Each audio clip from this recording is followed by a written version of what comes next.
So they made a compromise wherein it was like, well, we'll still spend the money with you, but we want to go on our own way. Scully wasn't too happy with that situation, but he went along with it for a minute until the products that he started giving Terrell was kind of way weaker than what the products that he was actually distributing. That created what was known as Big Split. At that point, it would be no more of us dealing with you or you dealing with us. In fact, we don't really want you in this project anymore. That initiated what became the war in the Calliope housing project.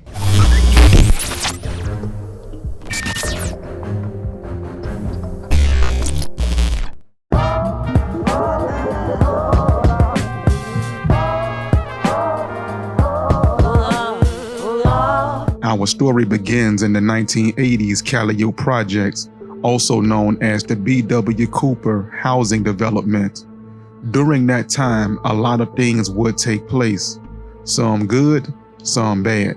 A lot of names would go on to become notorious in New Orleans history. And as a result, a lot of myths and a lot of folklore was born, most of which still persists to this day.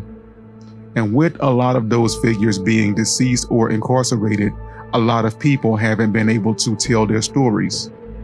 But there is one man who was there front and center and was a major player in the events in the 1980s, and that man is willing to tell his story. So, without further ado, I present to you that man.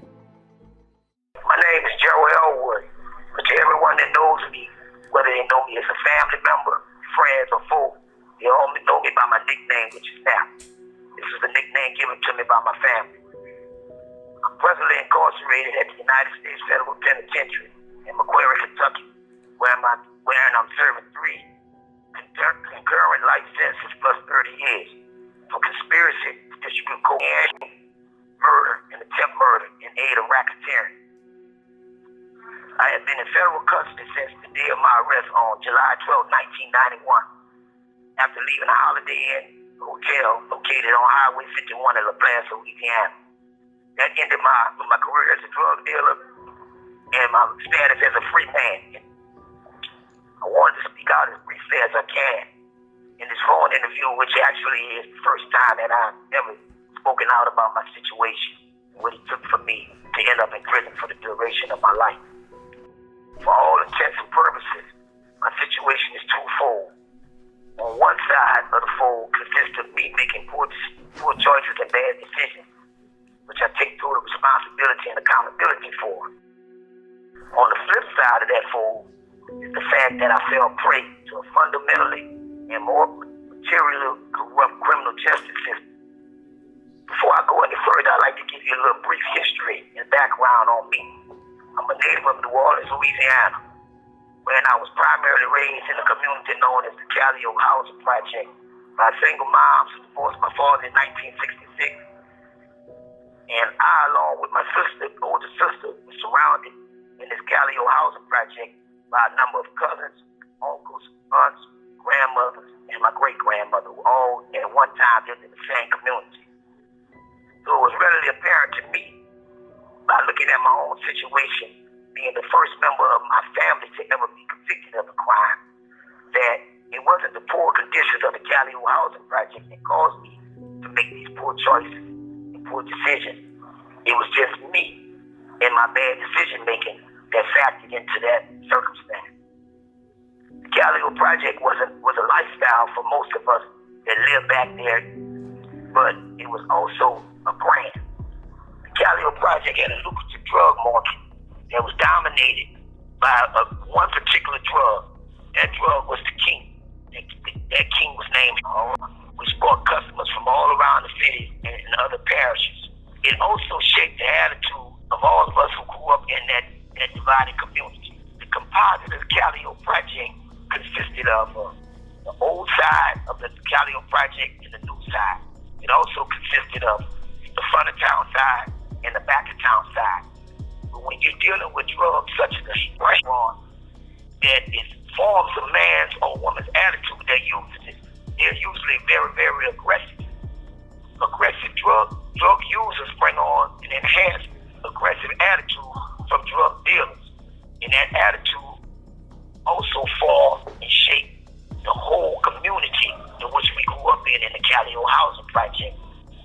why so many of us had an aggressive attitude and a very violent way we deal with our circumstances in our lifestyle. This is where I learned my way. My first sexual experience happened in the Calliope Housing Project. My skills and my ability to fight, my courage, my appetite to hustle, and yes, my first gun, all developed and derived from my growing up in the Calliope Housing Project. I also learned my self-respect and a lot of respect for others. The Calliope Project, it really provided something for all of us that we really needed. And that was when the situation demands aggressive energy, no matter what, that energy would be on tap. But when a situation required calmness, compassion, or reflection, a man from the Calliope Project would have a full supply of that as well. I kind of hesitated at this point, and I approached from here on forward very tentatively, because I have to speak of men that factored into my life in growing up in that project. I speak of them with profound respect. It would be impossible for me to go any further with talking about anything without mentioning these people. So I want to make sure that everybody understands that I speak of these people not as friends or as enemies, but as men that factored into my life, and I did have a lot of respect for them. As a teenager in the Calliope Project, was pretty much dominated at the time by a true legend. His name was Al Broadnack. Al Broadnack and his brother controlled the market in the Calliope Housing Project, and consisted of what was called teas and blues. Teas and blues was a synthetic form of heroin. The nickname for those drugs was called fentanyl. But by Al having control of the drug market, another true legend from the Calliope Housing Project came home from Angola, Louisiana State Penitentiary in Angola, by the name of Samuel Lee Clay, a.k.a. Sam Scully. I met Sam Scully in 1978 through my cousin and one of my best friends, which was named Terell Sterling. Terell Sterling was a main factor in Sam Scully's upbringing, and not upbringing as being raised, but his upbringing in the drug market in the Calliope Housing Project, because Sam Scully was never from the Calliope Housing Project. He lived off of Jackson Street, which is the neighborhood across the street from the Calliope Housing Project. Gerald Sterling was born and raised back there in the project. Before we can go any further, the question has to be answered. Who was Terell Sterling? There's another guy out the Calliope that I think is underrated. And he's only underrated outside of Uptown, because people Uptown know who he is. And his name is Terro Sterling. Turbo. Turbo been around a long time. He's no longer with us, but he was around a long time. He survived a lot of eras. I mean, the man is like a forefather to the, how do you say, to the trigger man. He wasn't a baller. Terell wasn't a baller. You know what I'm saying? He wasn't what we call a big timer. But he was the forefather of all the people that's around that we hear about. Okay. You know what I'm saying? He was there. You know what I'm saying? He to me, he was the teacher of people like Marlowe, Helmstetter, Chico. He was even all the way up to the 90s when you're talking Randall Watts. This is the guy who all these people looked up to. He taught these guys how to be who they were. So he gets no attention because that's the type of person he was. He was always in the background teaching. And all those guys I named and more will stand up for him at any moment if they could. You know what I'm saying? Like, this is the dude right here. This is who taught me how to walk. This is the dude who showed me things. You know what I'm saying? He survived the era all the way back from the beginning. When it was Al Broadnack and Fat Tanner, and he even survived through the Glen Mets. He survived through the Naps. He survived through it all the way up to the 90s, where Randall Watts was out there. In fact, he was there when Randall fell, and when the new era came in the 2000s, Terro Sterling was there, and he was still mentoring. He still was showing. And guess what? At the end of his life, he didn't die by a bullet. To me, that is the ultimate gangster. That's who deserve all praise. A lot of people don't get to retire at all. You know, we usually get killed or go to jail for a long time.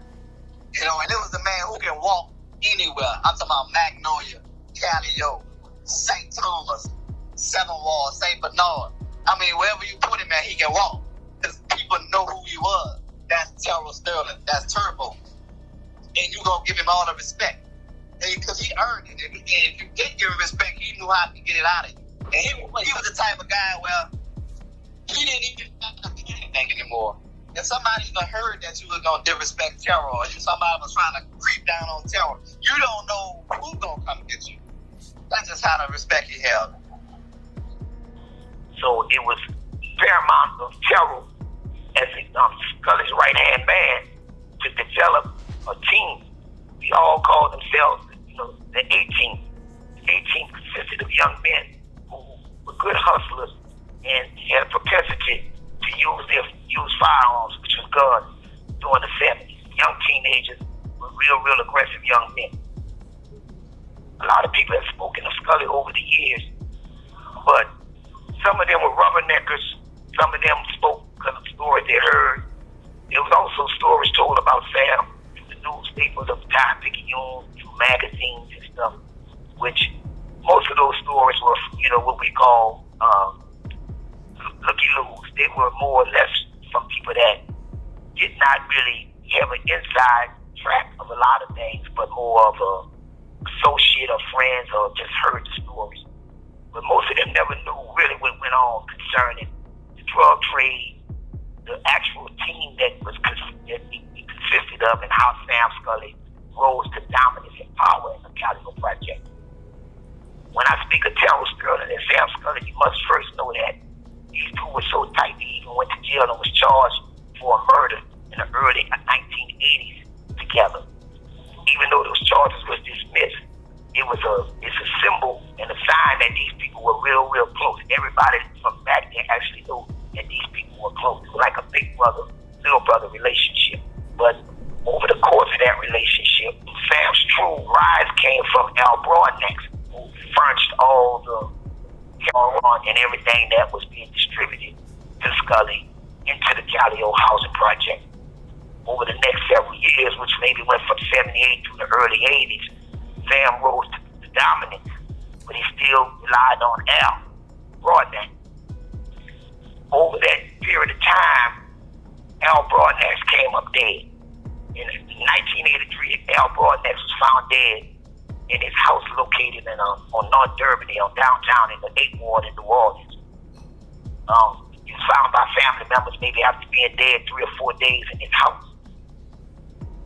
This death of Al Broadnax actually caused a rift in the relationship of Terell Sterling and the 18 and Sam Scully. That divide came because the 18 felt as though Sam was responsible for Al's death. They didn't want to have anything else to do with Sam at that point. But Terell Sterling did, because not only was that his friend, it was also a supplier of the product in the Calliope housing project. So they made a compromise wherein it was like, well, we'll still spend the money with you, but we want to go on our own way. Scully wasn't too happy with that situation, but he went along with it for a minute until the products that he started giving Gerald was kind of way weaker than what the products that he was actually distributing in the Calliope housing project. That created what was known as Big Split. At that point, it would be no more of us dealing with you or you dealing with us. In fact, we don't really want you in this project anymore. That initiated what became the war in the Calliope housing project. In 1984, after Sam was spending drugs to the Calliope housing project, he made a statement after his drugs was being taken from people that he was supplying that he would do something to anybody that messed with his drugs. Well, the 18 felt as though they was going to put a stop to Scully and his drug dealing once and for all. He was gunned down, but he did not perish. He did not die in 1984 when he was shot. Upon his recovery, that initiated what became a turf war in the Calliope housing project, wherein Sam Scully was no longer able to ever come in the project without the threat of him being murdered. And also, Sam Scully was not accepting the fact that he was shot as I'm gonna lay down and quit. That derived more and more violence.